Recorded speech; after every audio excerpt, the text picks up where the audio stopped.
We are asking you, whose responsibility is it to sort this mess out? The King, the Prime Minister, or as somebody points out, the police? Or does this country just have to rely on Mandelson himself doing the right thing? And the other question that we could come to is, why is it so difficult to remove a disgraced peer from the House of Lords? That system really does need changing, doesn't it? 0345 6060 973. Well, let's find out why it is so difficult with Professor Meg Russell, Director of the Constitution Unit at University College London and author of the book The Contemporary House of Lords, Westminster Bicameralism Revived. What a wonderful word that is. Meg, thank you very much for joining us. Why is it so difficult to remove a sitting peer? Well, it's not, actually. I'm sorry, I would dispute that. I'm finding the government's position on this a bit peculiar. There is a procedure to remove a sitting peer. I mean, two things I would say. Firstly, there's a number of things one could say. Firstly, Peter Mandelson is now on leave of absence from the House of Lords. He's not entitled to participate in House of Lords proceedings at the moment. So there's not a kind of desperate urgency to remove him. If people want him out, he's already out. Secondly, the easiest way for somebody to depart the Lords is for them to choose to resign, which is what will tend to happen. We don't get very many of these cases, but generally if somebody's in trouble and they're under a great deal of pressure, they will choose to resign rather than need to be removed. But thirdly, there is actually a perfectly reasonable procedure to remove people from the Lords.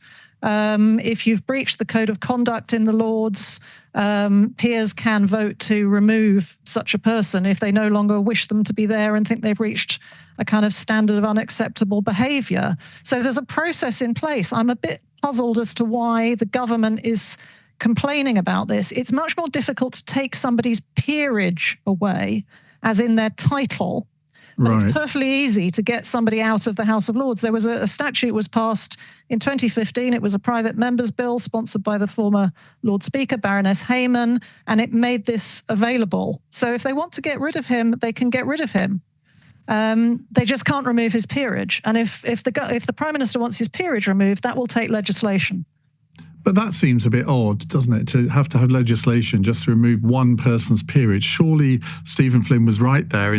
They tabled a bill to make that much simpler. The government resisted it for obvious reasons because it really related to one of their new peers. But surely it could be done much more simply. Yes, well, I think that is a fair point. It is odd that to remove a peerage you have to have a bill, and potentially, I'm not a deep legal expert, but potentially I imagine it might be possible to have a bill to change the process in perpetuity for removing peerages. But you certainly can't move from the position we are now today to somebody's peerage being removed without there being legislation. It might be a good idea to look at all of this. It might be a good idea to change the system for removing peerages in perpetuity, but that would undoubtedly require legislation. Whereas if it's a matter of somebody being in the Lords, Peter Mandelson is no longer in the Lords thanks to leave of absence, that can be made permanent either by him resigning or by him being voted out by the chamber. It's the other things that are harder. Can you clear up another constitutional point for us? Because I've just before coming to the studio to do this programme, I recorded an episode of the Where Politics Meets History podcast with Tessa Dunlop. And she revealed that according to her palace sources, the king is incandescent with rage at the Prime Minister. Now, I've no idea who the source was, but apparently it's someone quite high up, because he has thrown his brother under the bus. And I said, well, how does that work? Because he's no longer a member of the royal family. So why would the Prime Minister have to consult the King before making his comments about Andrew having to give evidence or should be giving evidence in America? And she said, well, no, he's still a member of the royal family, even though he's a private member of the royal family. I mean, constitutionally, would the King have any right to be angry at what the Prime Minister has said? Sorry, it's a bit convoluted. I'm not sure whether you can rule constitutionally on whether somebody's allowed to be angry or not. No, but you know more about the relationship between the monarch and the Prime Minister than I do, so I thought I'd try and pick your brain. Well, maybe what they're getting at there is that there are some conventions about politicians sort of not talking about the royal family and undermining the royal family, but we are in a rather unusual situation here, as you say. because Andrew has already been stripped of his title. So I suppose he's in a position where, I don't know, maybe the normal conventions of what you can say about members of the royal family don't apply.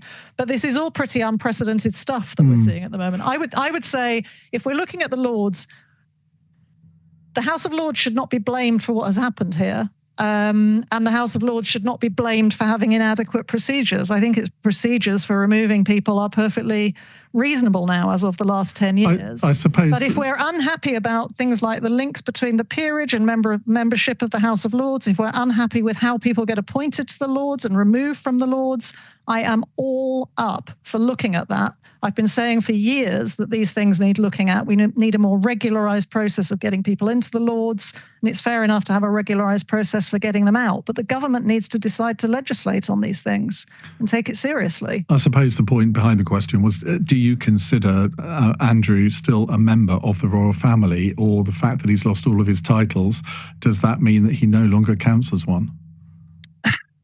I suppose there's a constitutional question and a kind of interpersonal question. Yeah. He's clearly a member of a family. He clearly remains the brother of the king.